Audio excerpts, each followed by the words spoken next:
Hey loves, come sit with me. If you've got a glass of wine, a cup of tea, or just your phone in bed at 2 a.m., pull it a little closer. I need you to really hear this one. Before I start, tell me in the comments what time it is where you are. M for morning, A for afternoon, E for evening. I always read every single one. And it makes me feel less alone when I'm telling these stories. Okay, here we go. It was 6:03 a.m. when Blake slid the papers across the kitchen island like he was dealing cards in Vegas. The sun was barely up, painting the ocean outside our glass walls a soft pink. I'd just come back from my run on the beach, still dripping sweat, sports bra sticking to me, hair in a messy bun. He didn't even look up from his phone. Sign it, Olivia, or I'm filing tomorrow and I'll make sure the judge gives me half of everything you think is yours. His voice was flat, cold, like he'd practiced it in the mirror. I stared at the stack. Post-nuptial agreement. Transfer of title to the Malibu beach house. 50% of Harper Coastal Designs. The company I built from nothing while he looked for the next big thing. All of it in exchange for him staying married to me. I should have screamed. I should have thrown the papers in his face. Instead, I smiled. Picked up the Mont Blanc pen my grandmother gave me the day I closed my first $1 million contract. And I signed Olivia R. Harper in perfect cursive across every line he pointed to. He actually smirked. Thought he'd won. I took off my wedding band, the one I bought myself in Antwerp because his crypto wallet was temporarily frozen, and set it on top of the papers. Then I dropped the house keys next to it. They landed with a soft clink on the marble. Blake frowned. What are you doing? You said sign or leave. I said, voice steady. I signed. Now I'm leaving. I walked out the long hallway lined with photos of my family, not his. Out the front door, down the steps still wet with morning dew. And I never looked back. As I pulled out of the driveway in my white G-Wagon, I glanced in the rearview mirror. He was standing on the balcony, papers pressed to his chest, grinning like he'd just hit the lottery. He had no idea the lottery ticket he was holding was already void. 11 hours later, his own mother was calling me sobbing, begging me not to press charges. But I'm getting ahead of myself. Let me take you back to how I even ended up here, because girl, I was so blind I needed a seeing eye dog. Grab your drink. This one's long, but I promise it's worth it. I didn't drive far. Just 10 minutes up the coast to the Four Seasons in Santa Monica. I'd had the Corner Ocean Suite on hold for 3 weeks. Ever since Victoria, my attorney, my shark, my guardian angel in Louboutins, told me, pick a night you're ready to disappear. I'll handle the rest. The concierge didn't blink when I walked in wearing sweaty leggings and no luggage. He simply said, welcome home, Mrs. Harper, and handed me the key. I shut the door, kicked off my shoes, and opened my MacBook on the marble desk. The live feed from the beach house loaded in 4K. 16 cameras I'd installed myself 2 years ago, for insurance purposes. Blake always rolled his eyes and called me paranoid. Tonight those cameras were about to become his worst nightmare. There he was, standing in my kitchen, shirt already off, FaceTiming someone. I clicked the little speaker icon. Bro, she signed. She actually signed. He was laughing, spinning the camera to show the view. The infinity pool, the outdoor kitchen. She walked out with nothing. Keys, ring, all of it on the counter. House is mine, baby. The person on the other end squealed. Female, young. I knew that voice. Chloe, the 27-year-old yoga instructor with the fake lips and the very real OnlyFans. Then Blake did something that made my stomach drop. He flipped the camera to selfie mode and kissed the screen. Tell mommy we're moving in tomorrow. Okay, buddy? A tiny voice in the background said, Daddy, when can I swim in the big pool? My blood turned to ice. Blake had a son. A 4-year-old son. With her. And he was planning to bring them into the house my grandmother bought in 1974 with cash from her silent movie money. The house that had my great-grandparents' initials carved into the foundation beam.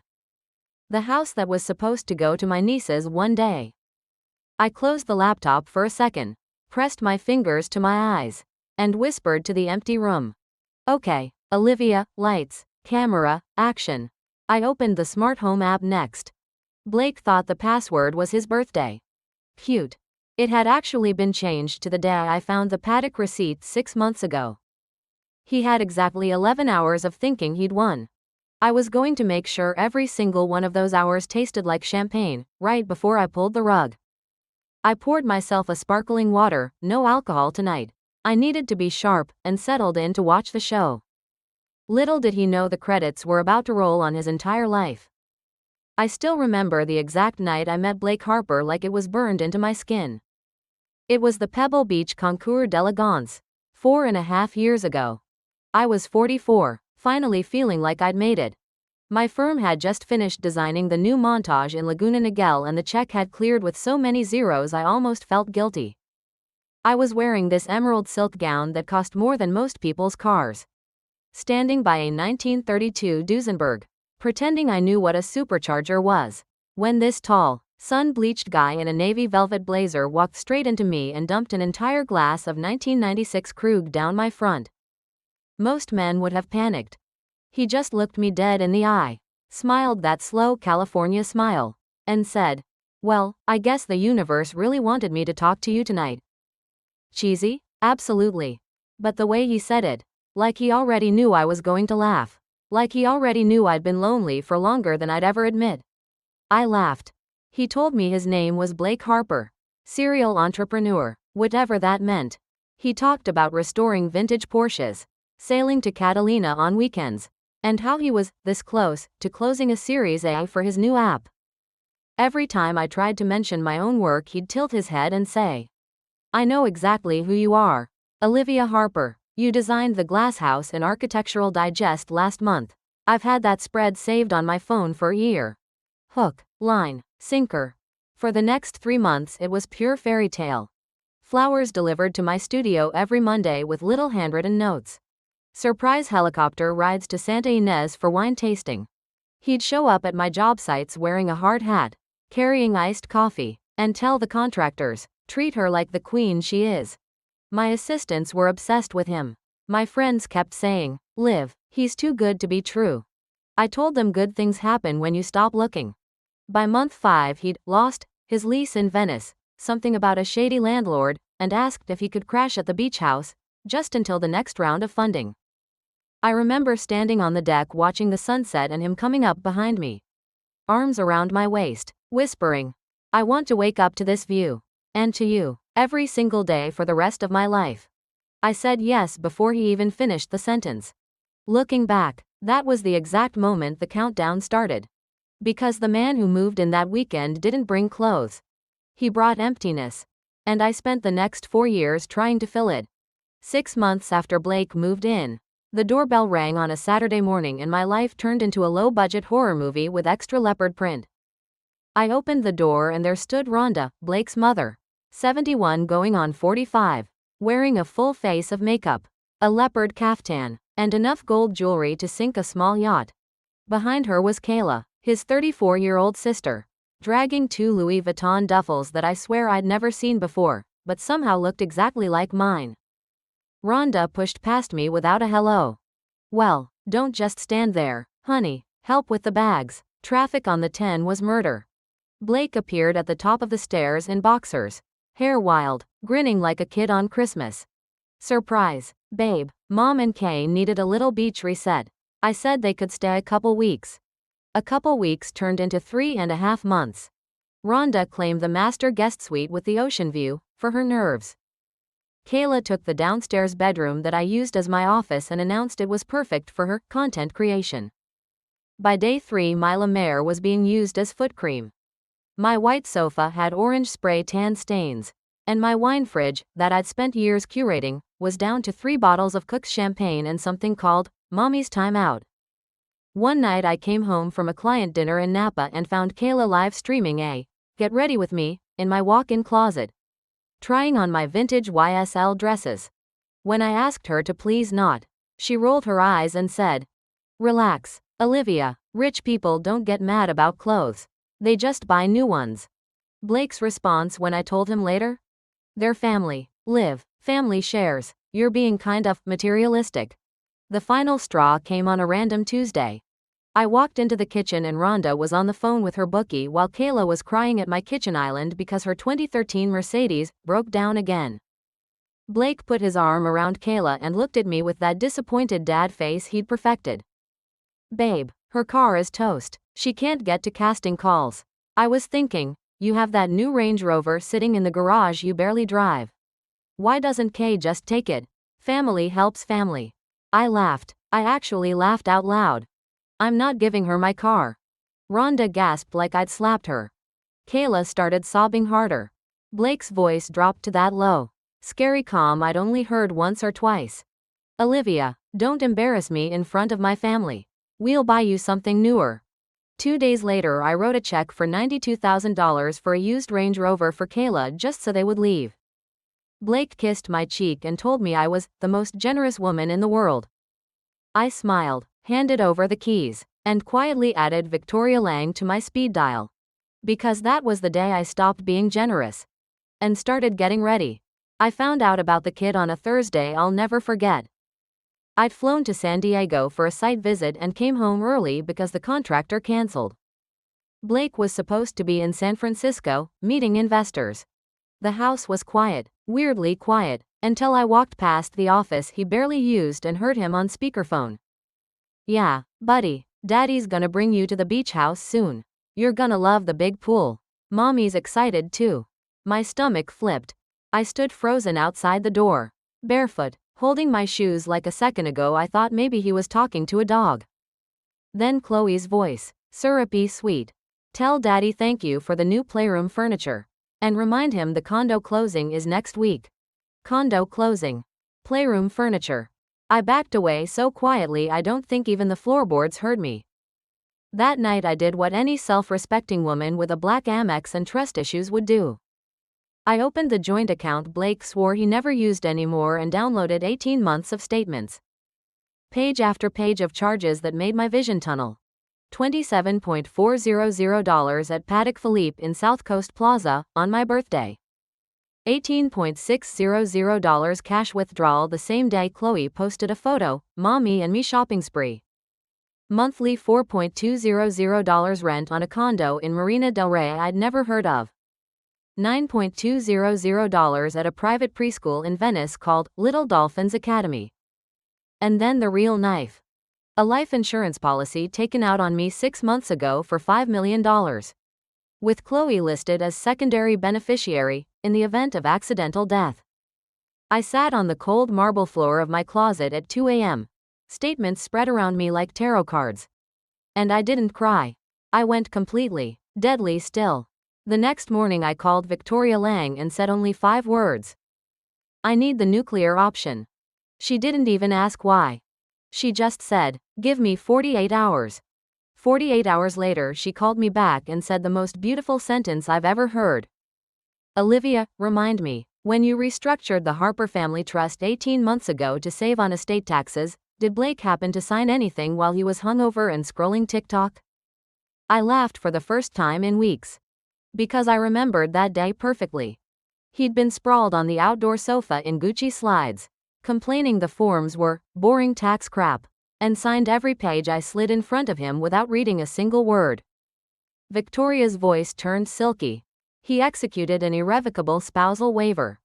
The beach house, the company stock, the brokerage accounts, everything is already in the trust. He has legally zero claim. He just doesn't know it yet. I whispered, so if he forces me to sign a post-nup giving him the house, he'll be committing felony fraud the second he tries to record the deed. And we'll have it all on camera. She paused, and I could hear her smile through the phone. How good are you at crying on cue, darling? I told her I'd been practicing for 4 years. That's when we started the performance of a lifetime. For the next 3 weeks I became an Academy Award-level actress. I stopped wearing makeup to work. I let my roots grow out 2 inches, something I hadn't done since college. I left dirty dishes in the sink and forgot to run the Roomba. At dinner I'd stare at my plate and say things like, I just feel so heavy lately. Maybe the house is too big for just us. Maybe I need to simplify. Blake ate it up with a spoon. He started dropping hints. You know, babe, a lot of women your age downsize after the kids leave, Not that we have kids, but still. He'd rub my back with fake concern and whisper, I only want what's best for you. I'd cry on cue. Perfect single tear crying. I even left a fake Zillow search open on my laptop. Malibu homes under $800,000. He took photos of the screen when he thought I was in the shower. The morning of my 49th birthday, he woke me up with coffee and the post-nup in a pretty blue folder tied with ribbon. Happy birthday, Liv. This is for both of us. For security, so you never have to worry again. I pretended to read it through tears, hands shaking. Then I signed every page while he filmed it on his phone, for the lawyer. He kissed my forehead and said, You're doing the right thing. Babe, I'm proud of you. As soon as he left the bedroom to call Chloe, I texted Victoria one emoji. Showtime. That night he threw the biggest party Malibu had seen since the 90s. 60 people. A DJ on my deck. Gold balloons that spelled new chapter. Chloe showed up in my white silk robe like it was her house, holding a toddler on her hip who looked exactly like Blake. They popped the 1996 Dom Perignon I'd been saving for my 50th and poured it into red Solo cups. At 9:07 p.m. Blake went live on Instagram. 43,000 people watching. He panned the camera across the ocean view and shouted, Welcome to the Harper Residence 2.0. Sometimes you gotta let go of the past to step into your future. Comments exploding. Wait, isn't this Olivia Harper's house? Did they break up? LMAO, he's flexing her house already? I sat cross-legged on the hotel bed in sweats, finger hovering over the Crestron app. 9:15 p.m. I pressed one button.